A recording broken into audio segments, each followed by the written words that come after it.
Buenos días, espero que su fin de semana descansaran y que hubieran estudiado un poquitito de la clase por acá. ¿Podrían abrir por allá, por favor?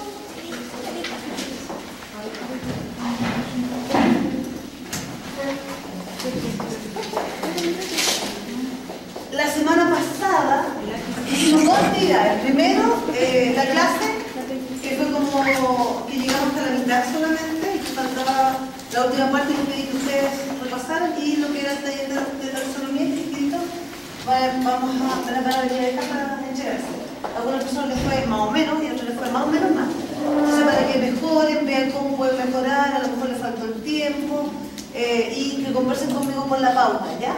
Hoy día no puedo porque yo me voy llevando a Santiago, entonces tengo un montón de cosas que fuera desordenar, pero el día miércoles, después de clase, todos los que tengan dudas van a mi oficina y la aclaramos al ti. Del taller de taxonomía que María Eugenia me lo quiero dejar, porque ella está escribiendo las notitas en el sistema. Ya, chiquillos, ¿qué vamos a hacer a partir de ahora? Vamos a conocer las bacterias. Ustedes saben que las bacterias son células procariotas comparables a las eucariotas. De células procariotas ustedes ya saben algo, no es que no sepan nada, pero simplemente ahora vamos a profundizar. En el caso de las bacterias, nosotros necesitamos profundizar cada una de sus estructuras. ¿Por qué? Porque después nosotros tenemos que entender dónde actúan los antibióticos y dónde actúan, digamos, los desinfectantes y cómo nosotros podemos controlar el crecimiento bacteriano. Entonces, para poder conocer toda esa gama de control, nosotros debemos conocer la estructura. Aparte de conocer el control y cómo matarlas y cómo eliminarlas, también debemos conocer cómo identificarlas. Y para identificarlas también utilizamos estructuras. Por lo tanto, a partir de yo creo que 2 o 3 semanas, nosotros vamos a tomar en cuenta esto y vamos a hablar sobre la estructura de las bacterias. Les cuento, a grosso modo, ustedes ya lo vieron, que las bacterias son células, está compuesta por una célula primitiva, que no tiene núcleo, sino que tiene una zona que se denomina nucleoide, donde se encuentra el cromosoma. Habitualmente tienen un solo cromosoma circular. Habitualmente, porque existen algunas cepas como Bruselas que tienen 2 cromosomas y algunas cepas que tienen un cromosoma lineal, no circular. Pero la habitualidad y lo que nosotros estudiamos mucho es la Escherichia coli. Es como la base para todo el estudio morfológico y estructural. Y la Escherichia coli tiene un cromosoma circular, ¿ya? Que es la habitualidad de las bacterias. Además de eso, las bacterias tienen ribosomas. ¿Quién me dice a mí que tenga ribosomas? Que tiene síntesis proteica. Entonces, necesitamos estos ribosomas para poder sobrevivir porque estas son células independientes de otro ser vivo. Además, tiene algunos gránulos que tienen glucógeno o que tienen moléculas de energía almacenada para más adelante. Lo otro interesante de las bacterias, que es nuevo desde el punto de vista comparado con los eucariotas, porque hasta el momento estamos diciendo casi lo mismo, es que, chiquillos, tiene un ADN extracromosómico, al cual se denomina plásmido. Y este ADN extracromosómico tiene su punto de replicación único. Ello no tiene para qué estar dividiéndose la célula para poder dividirse en plásmido. Y más encima son chiquititos, si ustedes se dan cuenta, este es el cromosoma de la bacteria y acá son bastante chiquititos, por lo tanto pueden ser cedidos de una bacteria a otra. Y eso es lo interesante. Ejemplo, hay un plásmido que tiene una beta-lactamasa. Y esta beta-lactamasa, ¿qué hace? Inhibe a los antibióticos beta-lactámicos. Ejemplo de antibióticos beta-lactámicos, penicilina. Entonces es capaz de inhibir la penicilina. Por lo tanto, esta bacteria, al tener este plásmido, es resistente. Es una bacteria resistente desde el punto de vista de ese antibiótico. Y esa resistencia yo se la puedo entregar a otra bacteria. ¿Por qué? Porque está en un plásmido. Y los plásmidos son fácilmente entregables, donados de una bacteria a otra.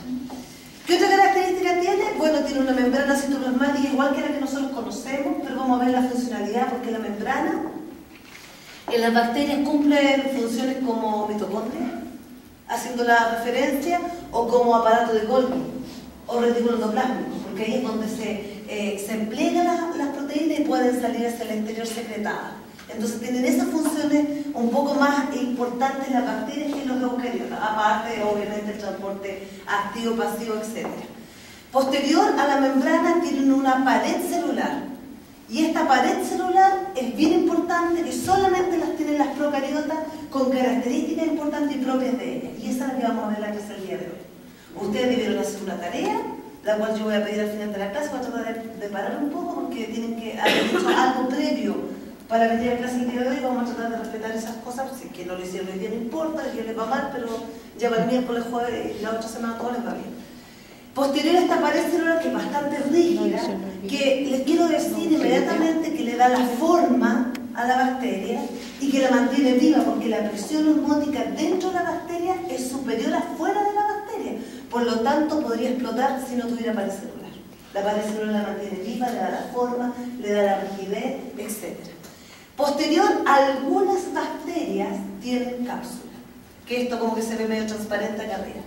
La cápsula le confiere bastantes características, dentro de las más comunes les quiero decir de adhesión, que son capaces de adherirse a una célula. Imagínense ustedes, chiquillos, que una bacteria ingresa a su organismo, lo primero que tiene que hacer es tratar de pegarse en algún lado. ¿Para qué? Para empezar a multiplicarse.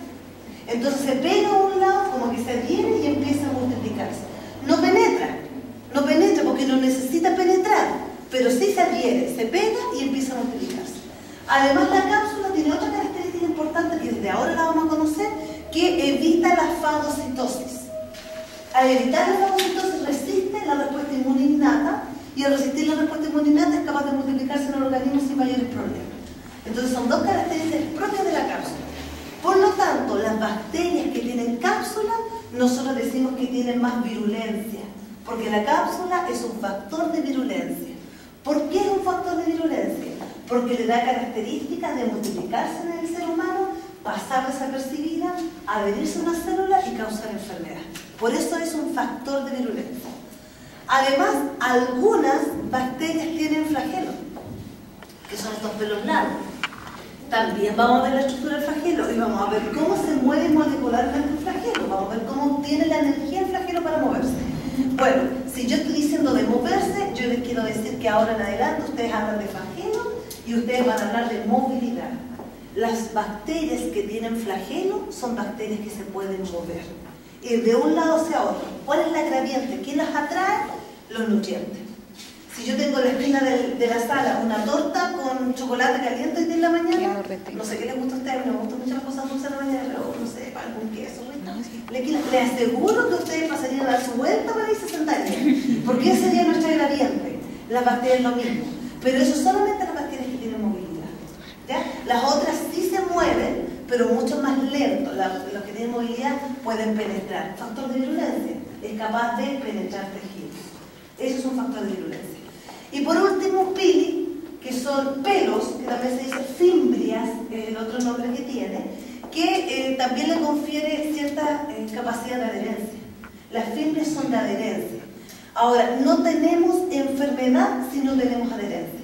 Si la bacteria es capaz de llegar al organismo y su sitio activo está, por ejemplo, en el intestino, si no se adhiere a células del intestino, no causa enfermedad. Entonces, una de las respuestas inmunológicas primarias es la neutralización. Es capaz de unirse a esta bacteria evitando que se adhiera a una célula. Si no se pega a una célula, no hay enfermedad. Por lo tanto, son muy importantes los pili. Porque si no tenemos adherencia, no hay enfermedad. Aunque sea súper virulenta, no tenemos enfermedad. Entonces, más o menos es eso. Más o menos eso. También la cápsula se llama glicocales, por si acaso. Tiene un sinónimo. Igual que los pilifimbrias, el otro sinónimo. Entonces, eso es lo que vamos a ver. Yo creo que de aquí a 2 semanas, 3 semanas, me imagino que estamos viendo solamente estructura. Conociendo bien las bacterias, que es parte importante de la microbiología 1 que estamos viviendo ahora. Ahora, teniendo claro eso, nosotros vamos a hacer una pequeña diferencia entre las células procariotas y eucariotas, tomando la clase pasada.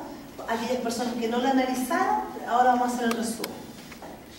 Tiene un núcleo primitivo, carece de membrana nuclear y incluye a todas las bacterias, por lo tanto no tiene membrana nuclear. Eso nos queda súper claro. Ahora, ¿qué me dice eso a mí, chiquillos? Porque es importante tener clarito, no aprendérselo de memoria.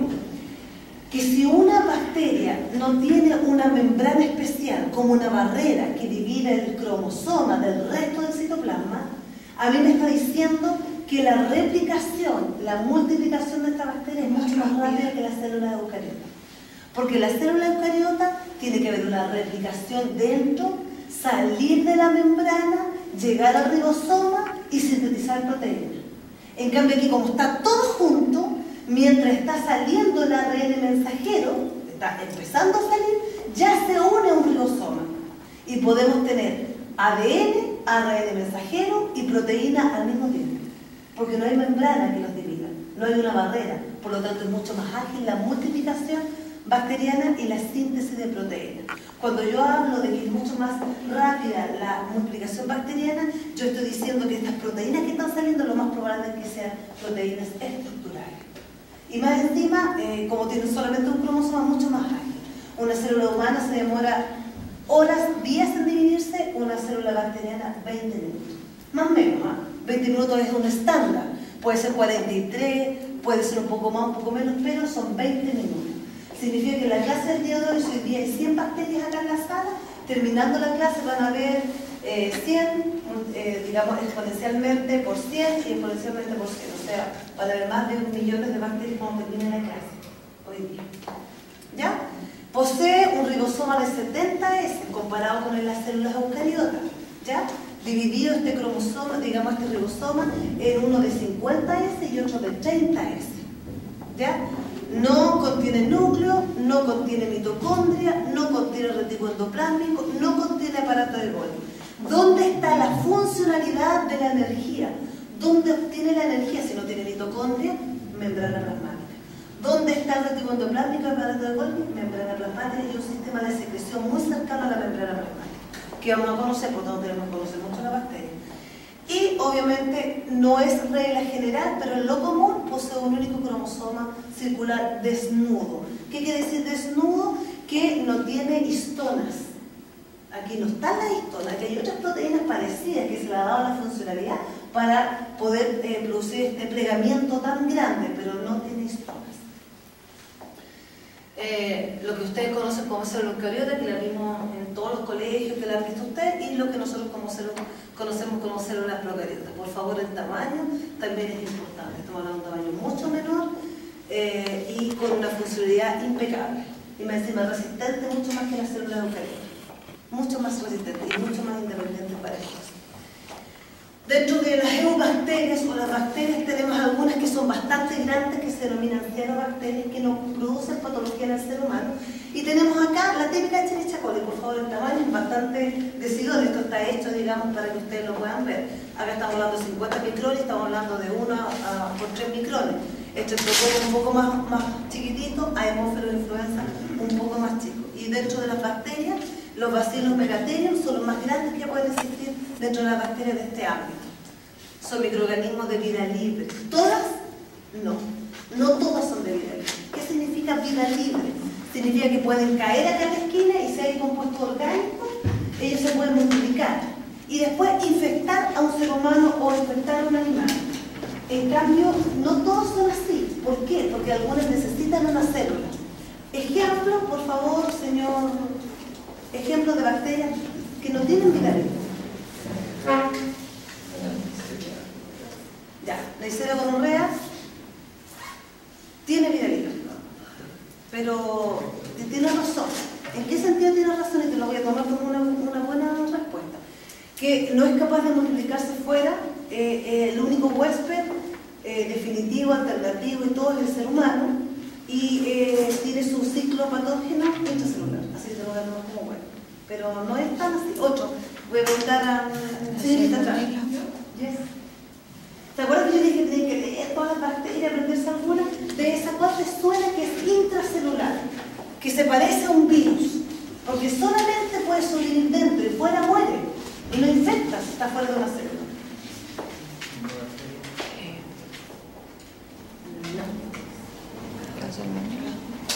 Sí, digamos igual que el caballero, tiene su ciclo, pero puede sobrevivir por algo, es capaz de contagiar a los seres humanos por digamos, a ellos. Ya, si no se lo saben, para no seguir poniendo unos, 6. Ya, para que no se me olvide cuando llegue el libro. ¿Se acuerdan que yo hablaba de las clamilias? Es que la clamidia es tan intracelular porque los micoplasmas tienen pared celular, las clamilias ni siquiera tienen pared celular.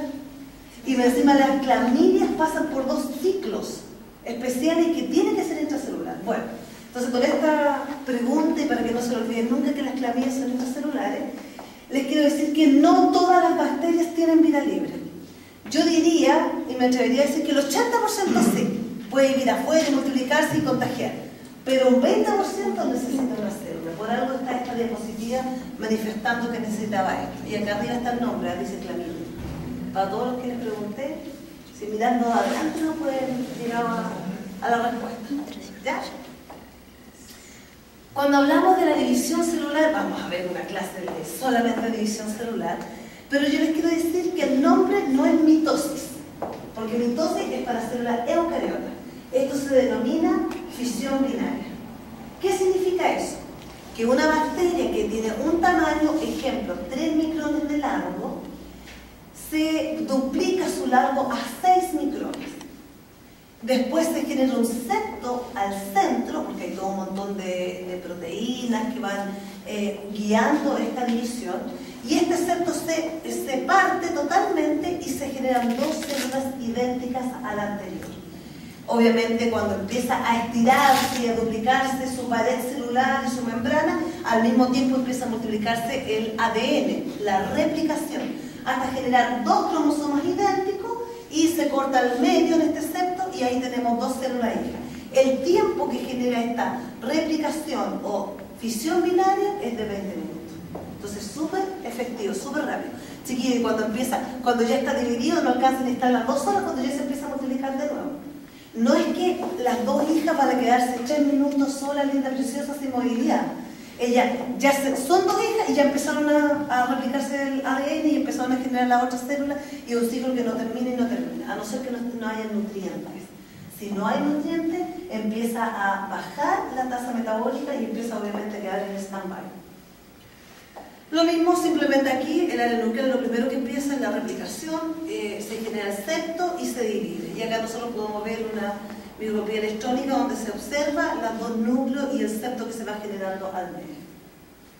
Simplemente lo mismo, vamos a ver una clase, cómo se produce la replicación, para que esa clase es súper larga, para que vean clarito cómo es y cómo se producen las dos células. Por lo tanto, lo mismo, si ustedes se dan cuenta, el ADN es más clarito que el resto y aquí se ve, ¿por qué? Porque no está compacto, está abierto, ya para poder dividirse. Entonces, aquí ustedes pueden ver el septo y la división, ¿ya? Por lo tanto, si tenemos dos bacterias, a los 20 minutos tenemos 4, a los otros 20 minutos tenemos 8, después tenemos 16, por lo tanto es un crecimiento exponencial. Y al poco tiempo tenemos muchas bacterias. ¿Cómo yo evidencio estas bacterias todas juntitas? Yo las evidencio en una colonia. Les quiero mostrar, esas son las colonias, no sé si las han visto en el laboratorio, pero las personas que no las han visto, esa colonia representa ese montón de bacterias, 1 millón aproximadamente o más, que se originaron a partir de una sola, ¿ya? Por lo tanto, cuando hablamos de crecimiento exponencial, después de varias horas tenemos muchos millones de bacterias, 12 horas, mediodía ya tenemos 68.000 millones de bacterias en un plato. No sé, que en la mañana contaminamos y lo dejamos a temperatura ambiente, en la tarde llegamos y comemos. Ya, acá están las bacterias tienen características propias, eso es lo entretenido. ¿Saben lo lindo de la microbiología? Que las máquinas nos ayudan, pero no tanto. En cambio acá, yo sé qué color tiene, sé el medio que tiene, sé que es totalmente redonda, que es convexa, borde definido, y yo empiezo a caracterizar. Y cuando uno empieza a tener ojos de microbiología, empieza, esto parece estáfico. Esto va a ser chato, soy chato. Y uno empieza a tener ojo. Ya las personas que trabajan todos los días en la clínica, ni siquiera después tienen que hacer pruebas casi, porque ya saben lo que es. Las colegas del hospital regional, que son profesores de ustedes de microbiología avanzada, en la última parte del ciclo, ella, por ejemplo, para la listeria, nosotros les enseñamos a ustedes a hacer el gram, hacer la catalasa, ver la hemólisis y hacer hartas pruebas bioquímicas en base a azúcares, hasta determinar que la listeria es monocitógena. Ella lo que hacen en vez de la placa, el gram, informe. Porque el resto ya, ¿para qué lo van a hacer? Ellos gastan plata, porque ellos ya tienen el ojo clínico, que es listeria.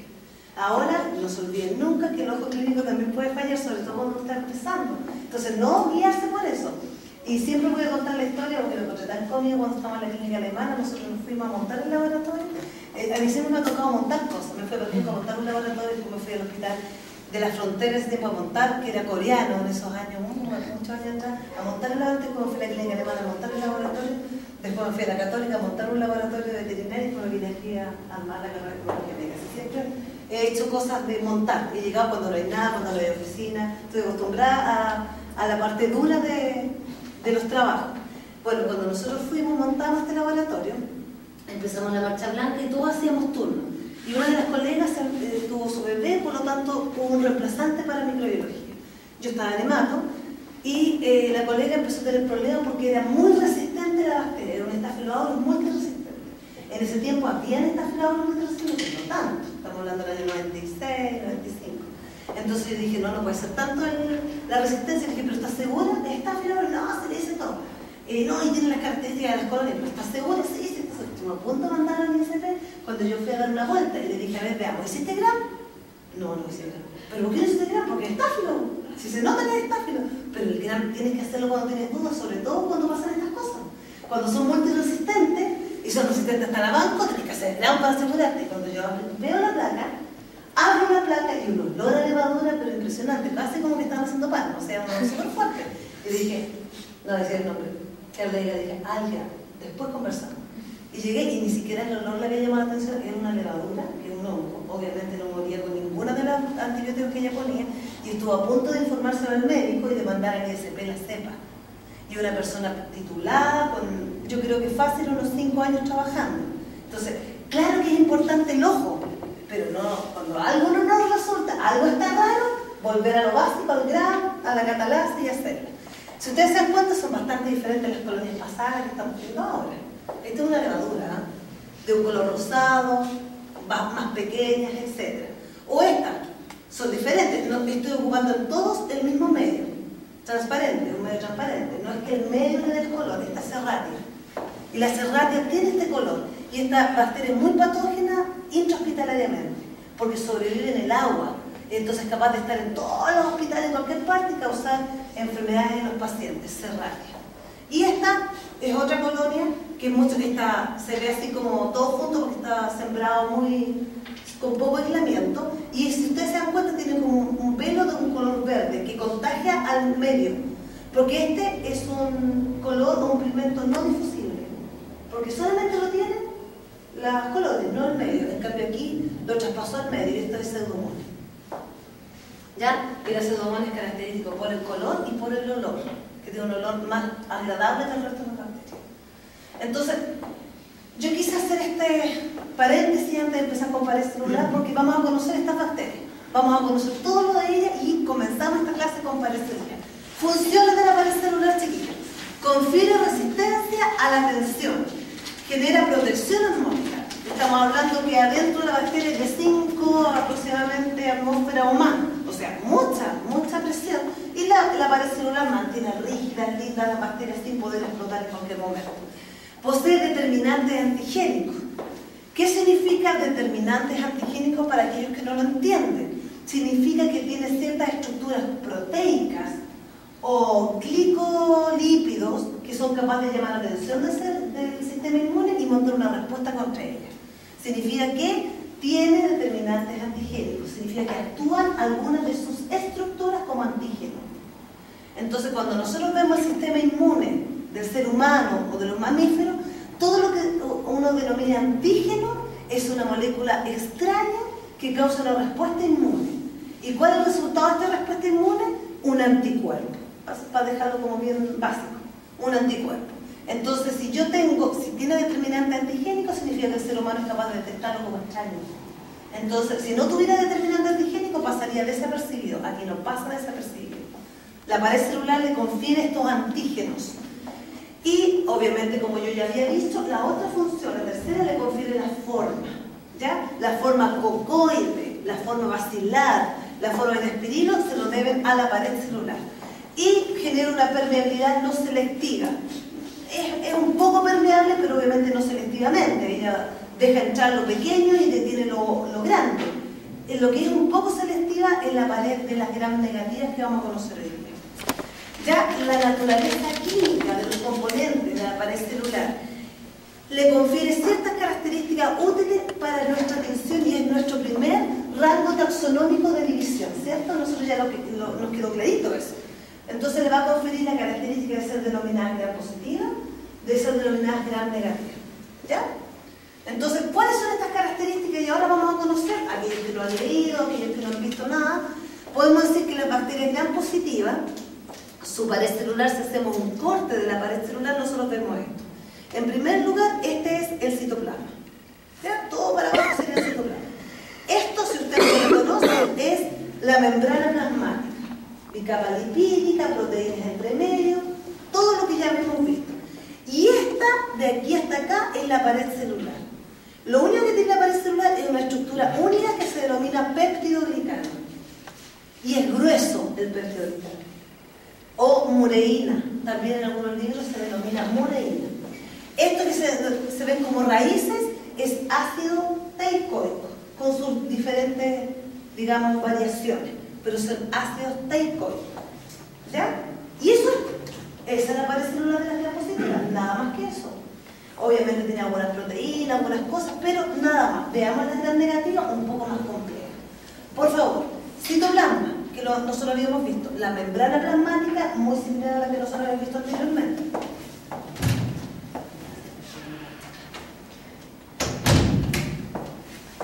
¿Ya? Pero después, lo que nosotros vemos acá, por favor, para que todos lo vean, esto, que es un vacío, más esto, se denomina espacio periplasmático. Entonces las bacterias gram negativas, las gram positivas tienen un pequeño, miren, aquí se genera un pequeño espacio periplásmico, en cambio aquí es grande espacio periplásmico. Lo que ustedes pueden ver aquí, rayadito, bastante chiquitito y delgado, péptidoglicano, comparado con el gran péptidoglicano de la gram positiva. Y posterior al espacio periplásmico de acá arriba, hay una segunda membrana que se denomina membrana externa. Esta es la membrana externa. Aquí como que tiene dos membranas, una interna que es la membrana plasmática y una membrana externa que es propia de las gram negativas. Esta membrana externa que tiene fosfolípidos, tiene proteínas y tiene un LPS, lipopolisacárido. Entonces, también tiene fosfolípidos como la membrana plasmática, tiene proteínas, algunas de ellas se denominan porinas, que son propias del gram negativo, y lo que le hace más característico es este LPS, ¿ya? Este LPS que es el lipopolisacárido. Entonces, cuando nosotros hablamos de bacterias gram positivas y gram negativas y decimos que se tiñen diferentes, por eso se llaman así, ¿dónde está la diferencia? En su pared celular. Ahora, a grandes rasgos, ustedes pueden ver que las paredes celulares son bastante diferentes. Entonces, ¿cuáles son las gram positivas? Las que tienen harto péptidoglicano y que se tiñen firmemente con el primer colorante. En cambio, las gram negativas son las que tienen poco péptidoglicano, solamente esto. Se tiñen con el primer colorante, pero se decoloran fácilmente con el alcohol acetona. Y cuando se decoloran fácilmente, lo que sucede es que quedan incoloras. Y yo debo colorearlas con otro colorante que es de contraste, que es rojo, como es la safranina o la fucsia. ¿Ya? Eso. Ya acabé. Explíquenme ustedes. Hay todo lo que usted puede ver aquí. Porque todo está escrito. Antes de explicar algo más, ahora vamos a poner la parte chicanina. Ya que ahí está la bacteria positiva y la gram negativa. Ya, pero apúntame con el puntero. La primera, la de arriba, bien. Eso. Ya. Para yo saber que está bien. Que estos tienen péptidoglicano, estos también, pero la gram positiva tiene. Pero apúntame. Ya. Ya. Bueno, esta también tiene una capa lipídica. Igual tienen dos capas. Ahí ya está. ¿Ya cuál sería esta? ¿Esta qué capa es esta? La membrana plasmática, la que separa el citoplasma del resto, perfecto. Lo que nosotros conocemos en eucariota, es muy parecida. Ya, perfecto. Continúe. La de arriba tiene, bueno, la gram negativa tiene. ¿Qué era esa cosa de ahí arriba? Ahí está todo. El LPS lipo Polisacárido. Y esta acá no. Ya. Esta acá, igual leí que podía tener la gram negativa, podía tener tres capas. Tres capas, no solamente dos. La gran negativa tiene 3 capas. ¿Ya qué significa eso? Yo te lo compro también. Explícame qué es, pues si tú lo leíste a lo mejor viste, tiene 3 capas. ¿Cuáles son las 3 capas? De membrana plasmática, pero no 3 capas de membrana plasmática. ¿El resto está de acuerdo o no? 3 capas de membrana plasmática. La oscuridad positiva tiene más espacio que la negativa. ¿Cuál es su nombre, caballero? Carlos Castillo. Ya, a ver, para tomar, se nos ve cada vez, ya, hay una cosa que me trae al lado, pero después que preguntar, yo creo que a lo mejor, sí, pues 3 capas. Veo que, porque a mí me encantaba, el doctorado de Fisiopato, el primer día que llegué yo a Fisiopato, llena de gente, y llega y el profesor le empezó a preguntar, nunca más fue clase, estudié por libre, de Fisiopato, porque nunca fue clase, donde me da nada que me andaban preguntando, porque nunca tenía tiempo para estudiar. Ya, pero no es, de las preguntas, chicos, no es para que usted o se ponga nervioso, nada, no importa, yo me puedo equivocar, no importa, lo importante es que esté más lejos. Y lo importante es que aprendamos, yo me tengo que encargar de que ustedes terminen el curso y sepan mi biología. El caballero dijo 3 capas, me llamó la atención, eso me parece bien. ¿Sabes por qué tiene 3 capas? La primera capa o membrana plasmática, la segunda, vertebral, y la tercera, membrana externa. Por eso habla de 3 capas. ¿Ya? Y esta, si uno lo hace la misma semejanza, tiene 2 capas, membrana plasmática y el vertebral, o parecerlo porque no hay ninguna otra. Entonces, esta tiene una membrana externa. Y sabe lo simpático que hay varias teorías del gramo. Ahora, eso es lo interesante de ver. Primero, dicen que esta es tan pequeña y tiene poros grandes. Vamos a aprender qué significa esos poros grandes. El vertebral de gran negativa. Como tiene poros grandes, se tiñe, pero al momento de agregar alcohol acetona, se decolora, se van por los poros grandes.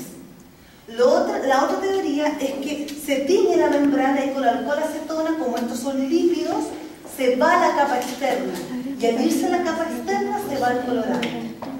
¿Ya? Pero de que quedan incolores después del alcohol acetona, quedan incolores.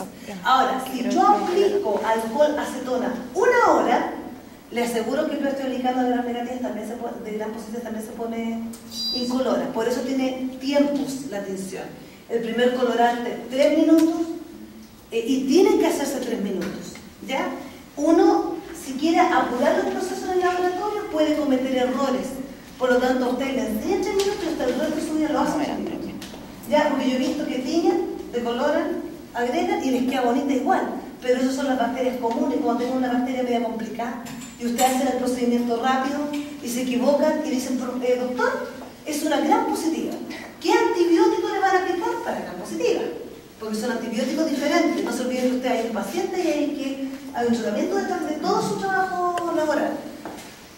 ¿Ya? Entonces, por lo tanto, son 3 minutos. Después viene una decoloración, Lugol, que tiene yodo para generar como mordiente, para fijar el colorante, 1 minuto. Y después vienen 10 a 30 segundos, si no me equivoco, porque hace muchos años que no voy al laboratorio, de alcohol acetona. Y tienen que ser esos 10 segundos. 1, 2, 3, 4, 5, 6, 7, 8, 9, 10 y lavar. Porque si lo dejan más tiempo, todo se le va a colorar. ¿Ok? Por eso resiste la gravedad, la positiva. Aquí hacemos lo mismo, antes de cogiste lo mismo, yo decía, ay, lo voy a borrar porque son tantos, no me importa, entre tantas repeticiones quedará claro. Porque es impresionante, chiquillos, es impresionante, ustedes no lo pueden creer, que en la prueba ustedes me colocan cosas aberrantes. Uno les pregunta algo y no tiene, la pertolicana es grande, es gran negativo, y el gran positivo es chiquitito, ¿cómo se confunde? Porque se pone nervioso. Entonces ahora miren, aquí un esquema que yo creo que les queda bastante claro.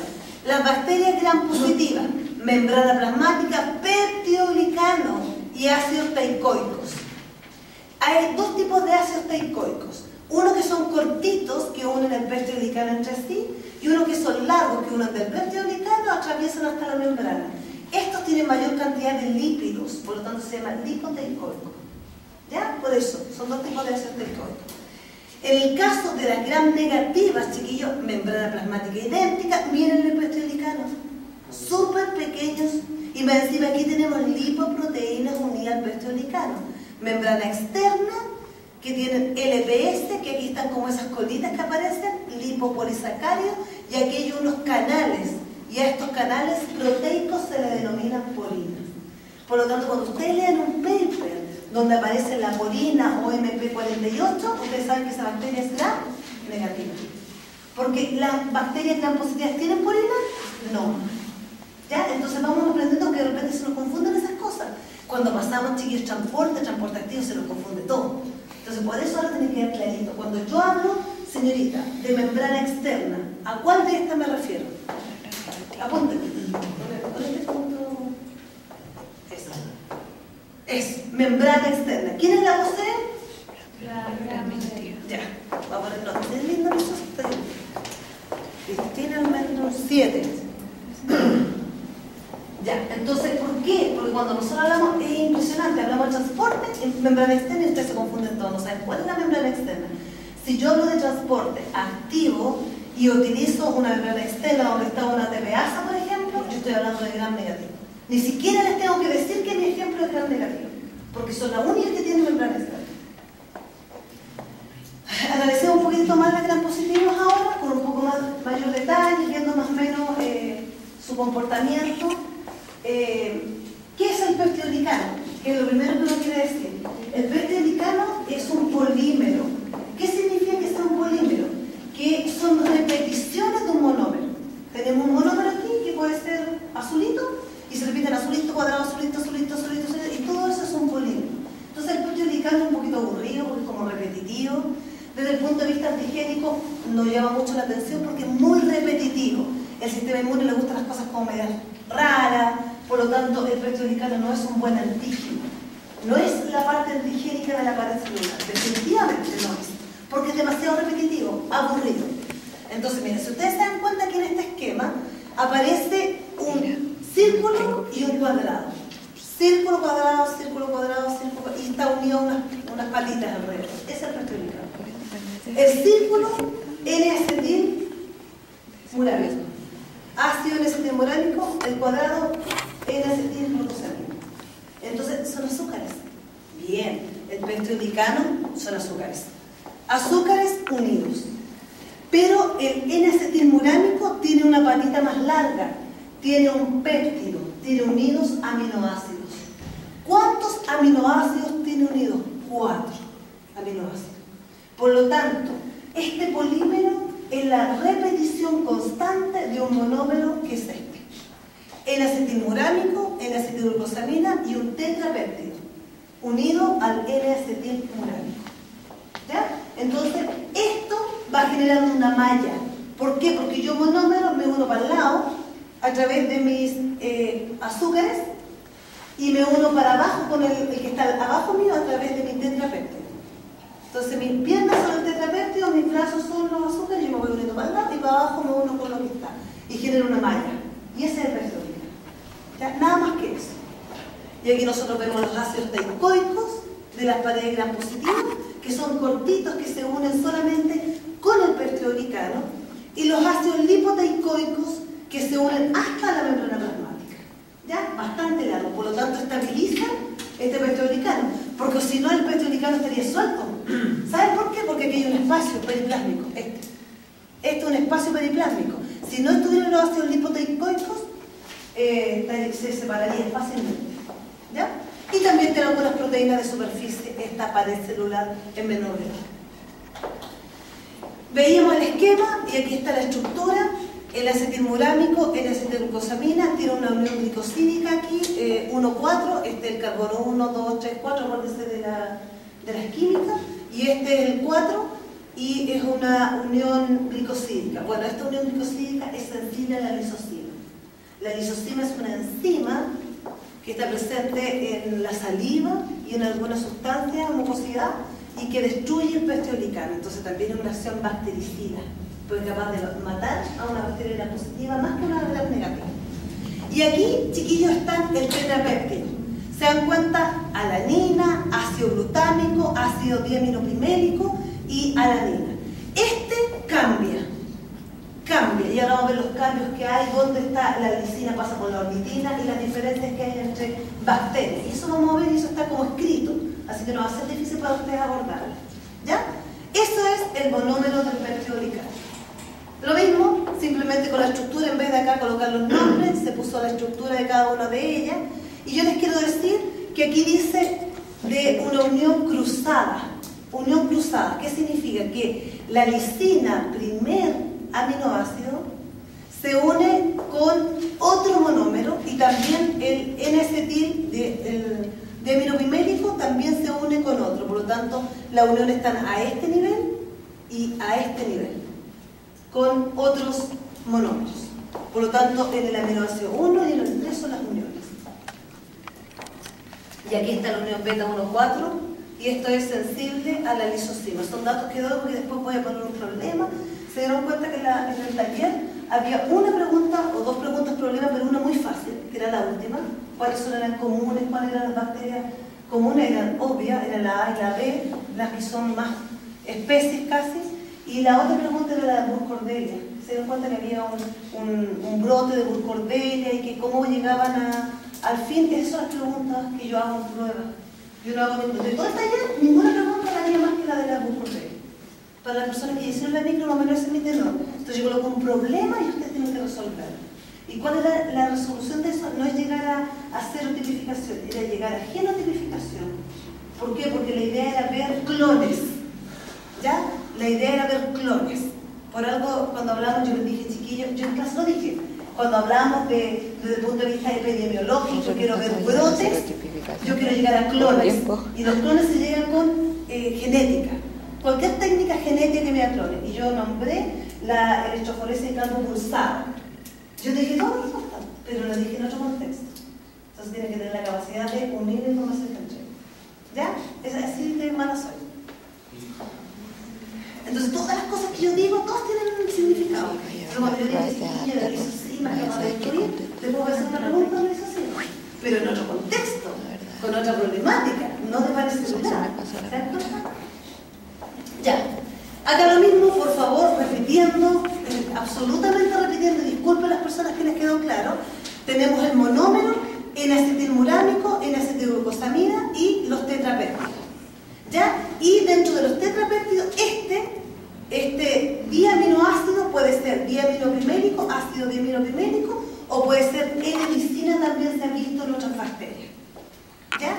La unión entre un monómero y otro monómero es entre la alanina, yo me equivoqué, dije el primero y el tercero, y es el cuarto y el tercero, la última alanina. Por favor, me equivoqué en la presentación anterior, los que graban, borran y dejan lo último que acabo de decir. ¿Ya?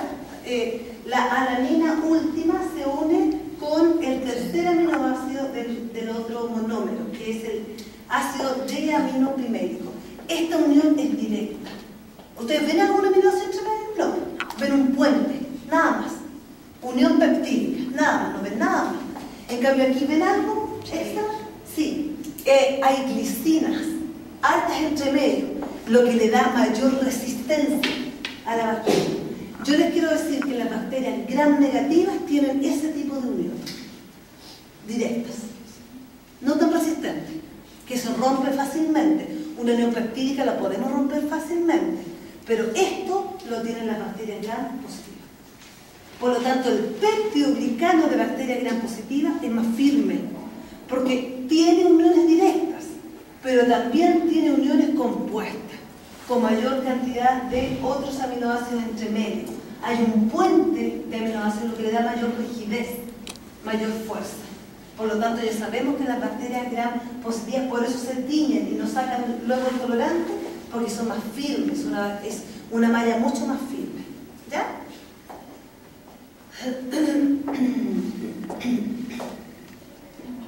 Lo que nosotros podemos ver aquí es el ejemplo de los gram negativos con la unión directa y el ejemplo de los gram positivos con la unión, digamos, con estos puentes intercalados. Como ejemplo de gram positivas tenemos Staphylococcus aureus, como ejemplo tenemos Escherichia coli en gram negativo. Si ustedes se dan cuenta, las uniones son para arriba, para abajo, todas estas son las uniones peptídicas y acá al lado la unión es glicosídica. Azúcar, aminoácido con aminoácido. El menos del 50% de las uniones peptídicas están en bacterias gram negativas. Entonces por eso se dice que el peptidoglicano es más laxo. Primero tiene uniones directas y no todas se unen. No todos los tetrapéptidos se unen, solamente el 50% menos. En cambio las bacterias gram positivas tienen uniones directas y uniones compuestas y más encima sobre el 80% está unida. Entonces, claro que es una malla mucho más firme y por eso no se escapa el colorante. ¿Ya? Por acá, caballero. ¿Me puedes explicar de qué manera? ¿Cómo intenta poner el punterito mejor? Sí. Todo lo que entiende, lo que ve, porque no se ve muy bien con los... ¿Tienen problemas para ver el pizarrón? Porque yo lo veo como raro de un lado. Ya, cuéntenme. A ver, yo creo que eso es la estructura. Pero muéstrame con el puntero porque yo no puedo. Estoy medio confuso. No importa, porque ahora te desconfundes, desconfusiones. Porque la idea que aprendamos.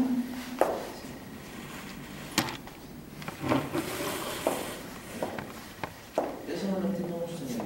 Ya, no importa. ¿Qué es esto? ¿Quién le puede explicar lo que es la Pero el vértigo no veo eso, ¿ya? No, esta solamente es la estructura de los azúcares. Ya. La estructura química de los azúcares. Aquí no se ve porque solamente tomó esto y lo amplificó como estructura química. Porque usted a lo mejor ahí lo entienden, no lo entienden así como redondito. La química, usted sabe más que yo química. Ya. Podemos ver que está la capa de péptido glucano. ¿Qué Ya. es lo que dice? Ya, todo esto es el péptido glucano. Sí. Ya, y aquí sería el NAC y acá abajo estaría la proteína. Ya, el péptido, no es proteína porque proteínas son mucho más péptidos, son mucho más aminoácidos. Y aquí se ve una ¿Qué proteína. significa NAM? El acetil morado. Perfecto, y el NAC. Glucosamina. Perfecto, ya. ¿Qué son estos colorcitos lindos? Esos serían los aminoácidos. ¿Ya? Y aquí se ve esa es la tercera, ¿cierto? Esa es la tercera. La tercera con la primera. Con la última, con la cuarta, porque la primera es Y que yo no ahí veo. hay péptido. Ya, hay péptido entre medio de la unión. Entonces esta parte, ya, esta parte era la positiva o la negativa. Era positiva. ¿La positiva? ¿Estás seguro? Sí. Ya. ¿Algo más que agregar? ¿No? ¿Lo ves que está confundido? ¿Pudo desconfundirse? Leonel, ¿cierto? Sí. Entonces, con un simple ejemplo, uno puede hacer sobre la positiva o la negativa. Ahora, si la unión fuera directa, chiquillos, si la unión no tuviera estos péptidos intercalados, fuera directa, ¿ustedes dirían que es una gran negativa? Exacto, no se sabe. Los dos tienen, digamos, la gran positiva, me tienen directa, así que tampoco yo me arriesgaría a decir que una gran negativa. En esto sí yo me arriesgo a decir que una gran positiva. Las uniones, yo creo que a todos ya les quedó claro, entonces el péptido dicano es un polímero que está compuesto de monómeros y los monómeros son esta estructura, azúcar, tetrapéptido. Eso es el péptido dicano. A ver, veamos un poco de características del péptido dicano en gran positiva. ¿Qué características tiene? Aquellas que carecen del ácido diaminopimélico lo pueden cambiar por una L-ornidina. Entonces, este aminoácido puede ser cambiado por una L-ornitina, que es el tercero, el que se une, el que tiene funcionalidad de unión. También puede ser cambiado por una L-lisina o por una diaminobutírico. ¿Ya? Son los tres, digamos, aminoácidos que pueden cambiar. ¿Ya? Lo otro, ¿qué pasa con los corineformes? Los corineformes son un grupo de bacterias que tienen características especiales. ¿Saben por qué, chiquillos? Porque su estructura no es tan bacilo ni es tan coco. ¿Han visto las letras chinas? ¿Cómo son? Y que son como más gordas por un lado, más delgadas, y van generando al lado la otra, y van generando una palabra o una letra. Los corineformes son así, más gorditos, más delgaditos por un lado, por lo tanto no son una forma especial. Entonces, ¿qué tiene esa pared celular que lo hace ser como no tan regular a este grupo de bacterias? Ejemplo, Corynebacterium urelítico, Corynebacterium difteriae. ¿Qué le hace especial? Que el hidróxido 6 en el N-acetilmuránico puede estar acetilado y eso le da la característica de tener como una vueltecita, de no ser tan recto, de no ser tan vacío. Lo que le hace que el péptido dicano de esta bacteria sea también resistente a la lisocima. Entonces, interesante, porque al haber una acetilación, son resistentes a la lisocima. Entonces, otro dato importante que yo estoy preguntando, porque estos son datos que voy dando para que ustedes vayan conociendo la bacteria y su diversidad. ¿Ya? ¿Cómo pueden estar las uniones interpeptídicas directas o compuestas? Eso nos quedó claro porque acá también nos aclaró el tema. de entrecruzamiento, ¿qué entienden ustedes por entrecruzamiento? Cuando yo digo la rigidez de las bacterias gram positiva está dada por el entrecruzamiento, ¿qué entienden? Sí, perfecto. Porque la unión para el lado no es cruzada, es para el lado. La cruzada es para los que están abajo, la unión entre los tetrapéptidos. Entonces, la rigidez está dada por el grado, porque tiene mucho. Nosotros hablamos que sobre el 80% están unidas. Segundo, también la rigidez la da la alternancia regular del ácido N-acetilglucosamina, N-ácido glutámico y con la unión beta-1,4. ¿Qué significa? Que el grado de rigidez está dado por el grado de unión interpeptídica, unión entre los azúcares. Y por último, que este tetrapéptido también tiene aminoácidos configuración en D y en L. Y eso le da rigidez. Entonces es potente desde el punto de vista químico. Tiene uniones potentes, por eso es rígido. Entonces cuando hablamos nosotros, yo digo, deme características de la pared celular y ustedes me colocan rigidez, coma, dado por esto, esto y esto, a mí me dicen que ustedes aprendieron. Si ustedes me ponen rigidez, ahí me dicen que aprendieron de memoria. Entonces lo pongo 0,2. En vez de 4, 0,2.05, ya lo mucho más según el día y el momento. Ya, también tiene flexibilidad. ¿Por qué esa flexibilidad? Porque no es una muralla, sino que es, imagínense los chiquillos, son dos azúcares y un tetrapéptido unido con dos azúcares y un tetrapéptido, por lo tanto no es una muralla totalmente compacta, es como una malla. Y las mallas son flexibles, entonces tiene flexibilidad. ¿Para qué necesito la flexibilidad, chiquillos? Yo la necesito para poder crecer rápidamente, porque si es muy rígida, yo no puedo romper enlace e insertar un nuevo peptidoglicano porque vamos a ver crecimiento. Yo lo que necesito es que una bacteria sea un poquito flexible para que me deje romper en ciertos lugares y yo agregar monómeros de peptidoglicano para ir aumentando de tamaño al doble para dividirme en dos bacterias en 20 minutos aproximadamente. Y condiciona obviamente la forma de la célula. Aparte de tener este polímero, también tenemos otra cosa en esta matriz del peptidoglicano, que tenemos ácidos teicóticos, que son polímeros de glicerol fosfato o riditol fosfato.